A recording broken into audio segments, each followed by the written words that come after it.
Queridos irmãos, bom dia. A graça e a paz do Senhor Jesus seja com todos vocês. Que o Senhor os abençoe grandemente neste que é o 8º dia de exposição do livro de Atos dos Apóstolos. E hoje estarei expondo dos capítulos 23 ao capítulo 25.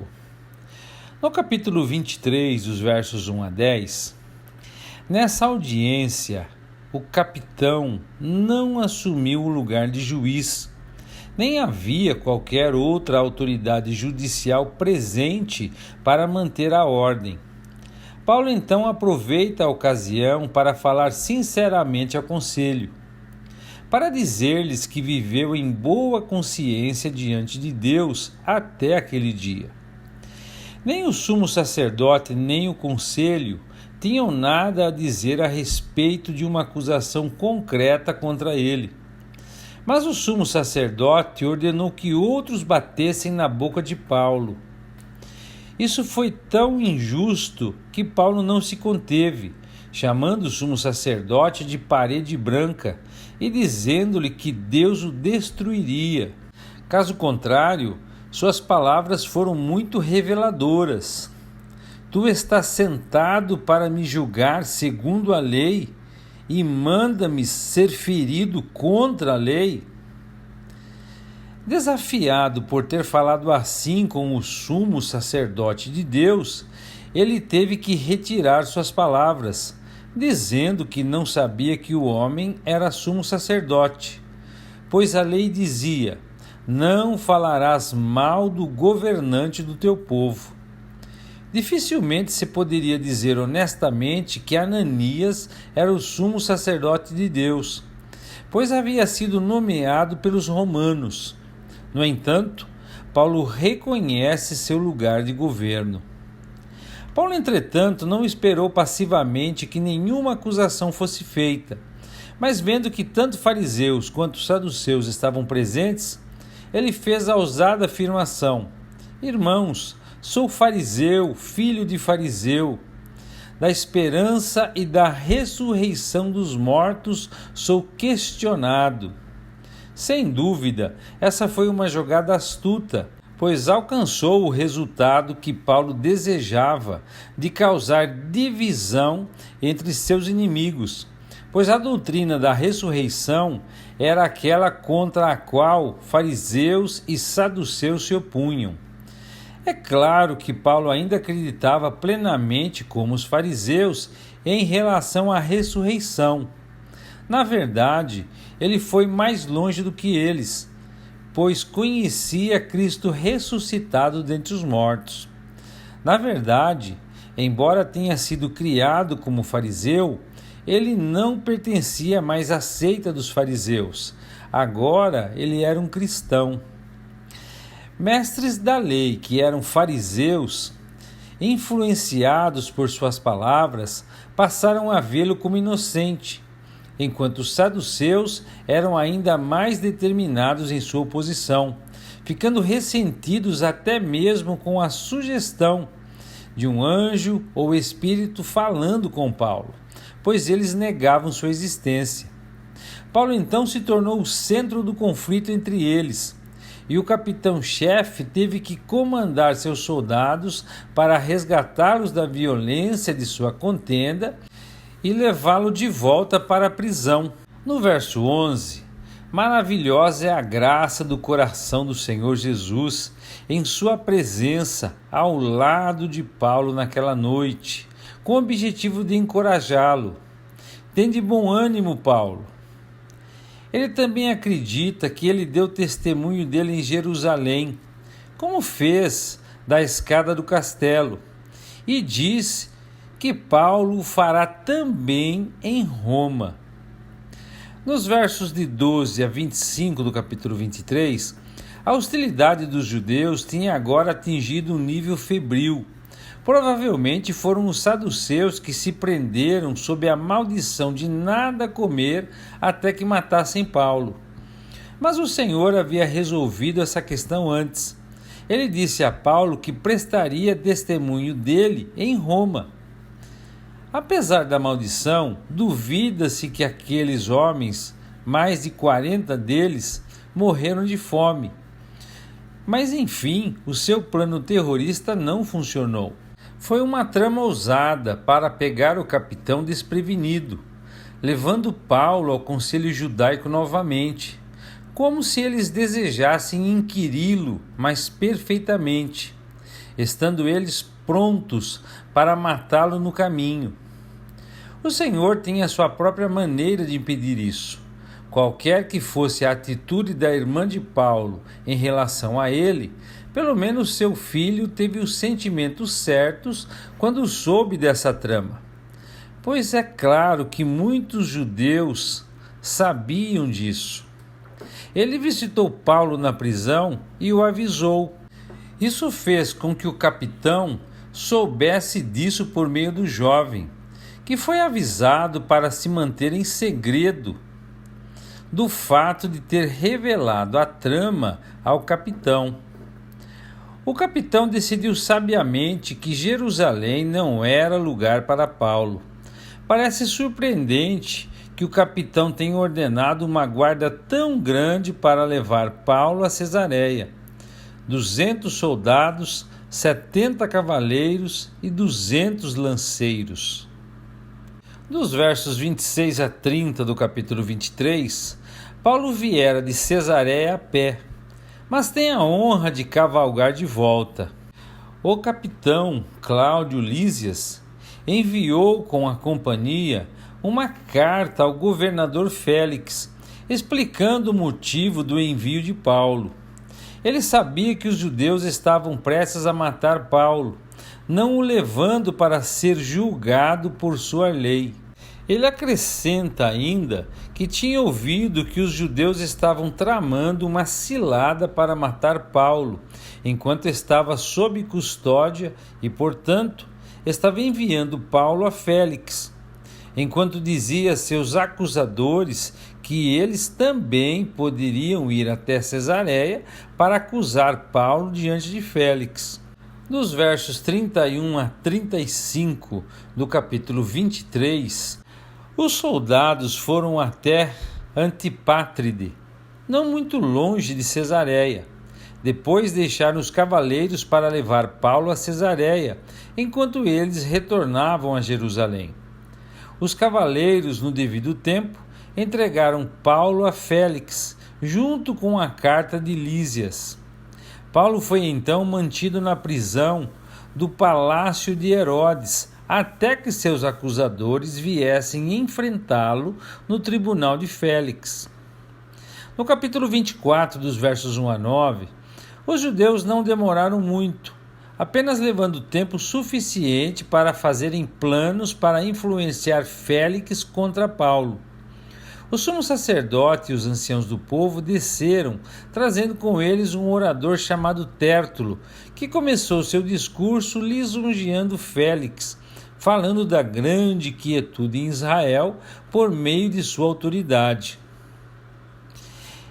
Tértulo fez 3 acusações contra Paulo pessoalmente. É claro que as 3 primeiras acusações nem poderiam ser consideradas por um tribunal de justiça. Eles consideravam Paulo uma praga. Que diferença isso faria para um juiz? Eles disseram que ele era um promotor de sedições, ou, em outras palavras, um promotor de motins, de revoltas. Mas eles não tinham nenhum ato específico de sedição para acusá-lo. Eles alegaram, inclusive, que ele era um líder da seita dos nazarenos. Mas isso não significava nada, a menos que ele tivesse feito algo ilegal.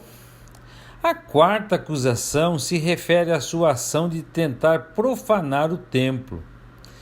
Ele acrescenta uma clara mentira, que os judeus haviam levado Paulo com a intenção de julgá-lo de acordo com a sua lei. Eles o estavam espancando na esperança de matá-lo, quando Lísias o resgatou deles, embora Tértulo afirmasse que foi Lísias quem usou de grande violência. Ele termina seu discurso dizendo que Félix descobrirá, examinando Paulo, que as acusações que ele fez eram verdadeiras. Os judeus, ignorando qualquer escrúpulo de consciência, deram sua palavra de que essas acusações eram verdadeiras. Nos versos 10 a 21 do capítulo 24, é claro que Félix percebeu que não havia nada sobre o qual fosse necessário examinar Paulo.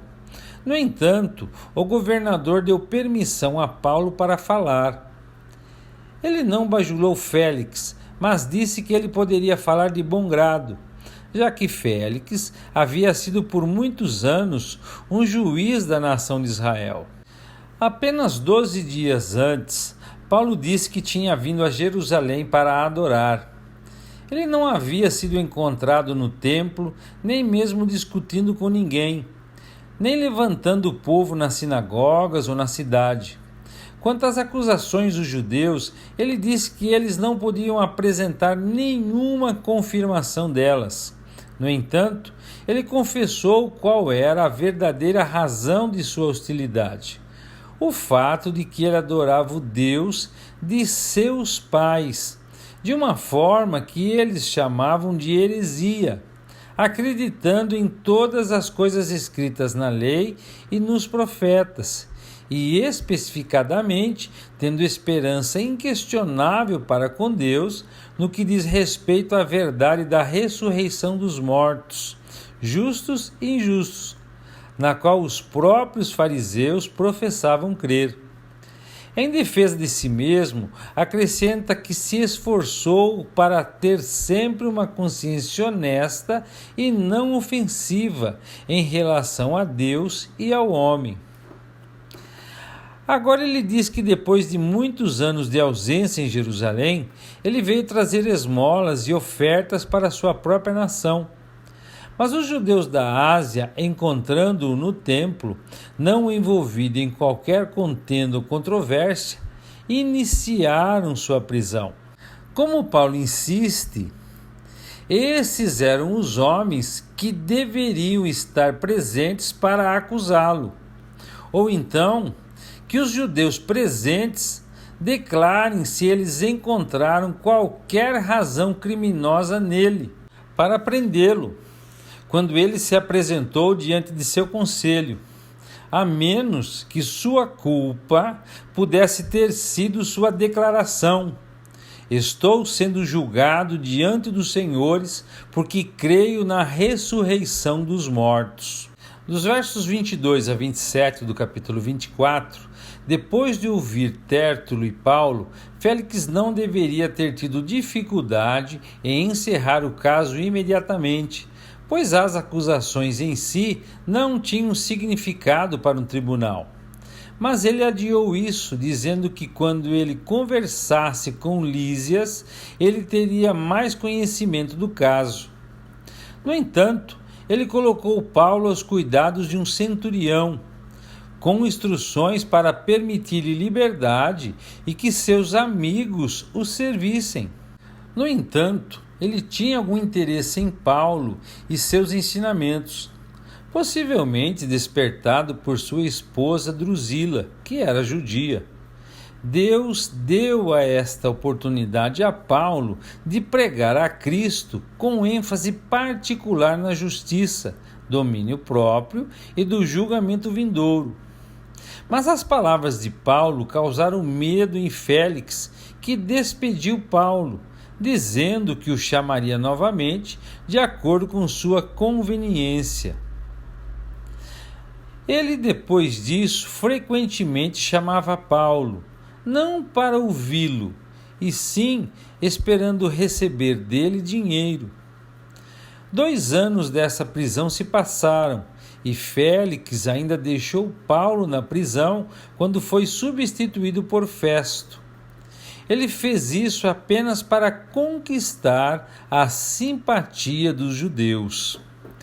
No capítulo 25, dos versos 1 a 12, Festo era um personagem diferente, um romano típico, materialista e prático, não um tipo degradado, mas cético quanto a qualquer coisa espiritual.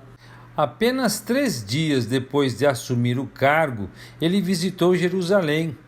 E os judeus aproveitaram-se disso para tentar influenciá-lo contra Paulo, instando-o a levá-lo a Jerusalém para julgamento.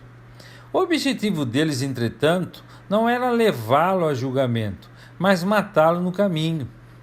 Festo, por qualquer motivo, recusou isso, mas disse-lhes que quando voltasse para Cesareia em breve, eles seriam bem-vindos para fazerem suas acusações contra Paulo diante dele. Os judeus estavam prontos no dia seguinte ao retorno de Festo para levarem suas acusações ao tribunal.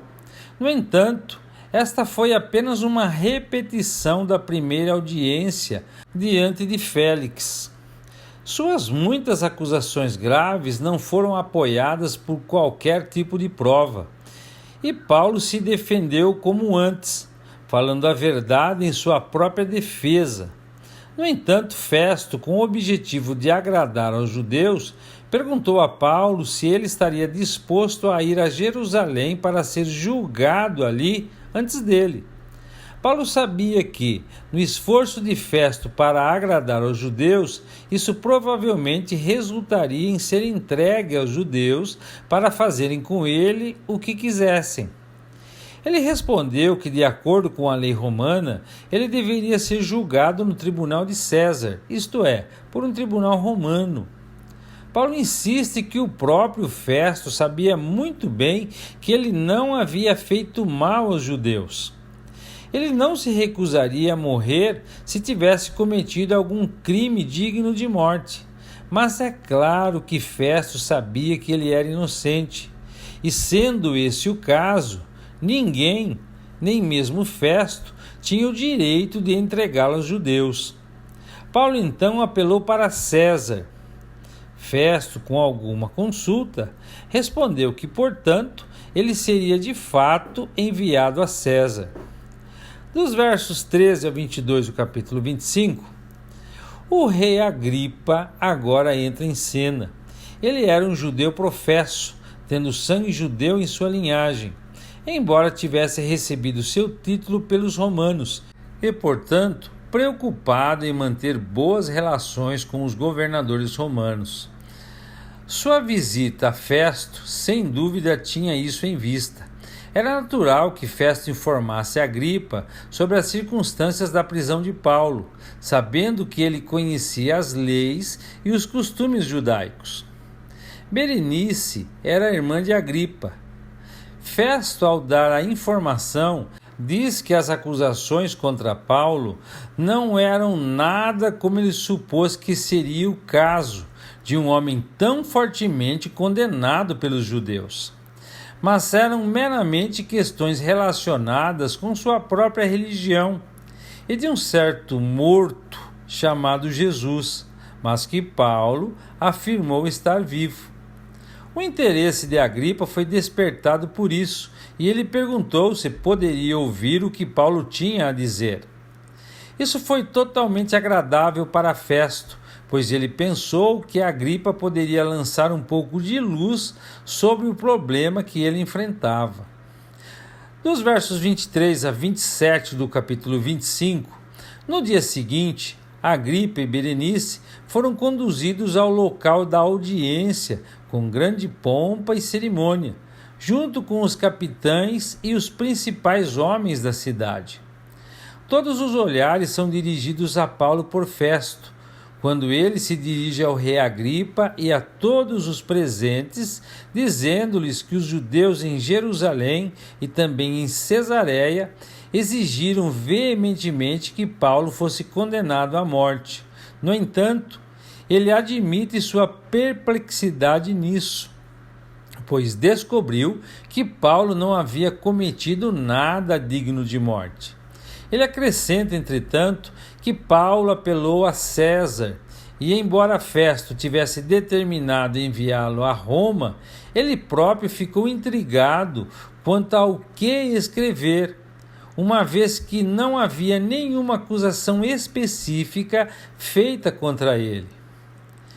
Ele acha que possivelmente o rei Agripa poderia discernir algo de que ele poderia ser acusado.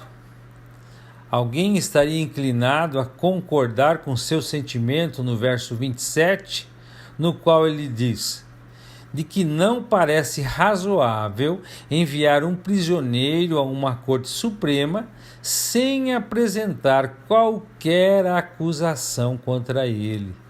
E assim nós concluímos a exposição de hoje. Meus queridos, que verso maravilhoso, o verso 11 do capítulo 23, que diz assim: na noite seguinte o Senhor, pondo-se ao lado dele, disse: coragem, pois do modo por que deste testemunho a meu respeito em Jerusalém, assim importa que também o faças em Roma. É maravilhoso nós vermos o cuidado, o zelo do Senhor Jesus com seus servos. Paulo estava nos momentos mais difíceis da sua vida. Então o Senhor lhe aparece, ficando ao lado dele. E qual é a palavra que ele lança na vida de Paulo? Paulo, tenha coragem. Queridos, cada um de nós, nos momentos mais difíceis das nossas vidas, nós temos que crer com todo o nosso coração que o Senhor Jesus está ao nosso lado, nos exortando para que tenhamos ânimo, para que tenhamos coragem, para que tenhamos ousadia, para que tenhamos fé e continuemos nossa jornada. Que o Eterno nos abençoe e até amanhã, se Deus quiser.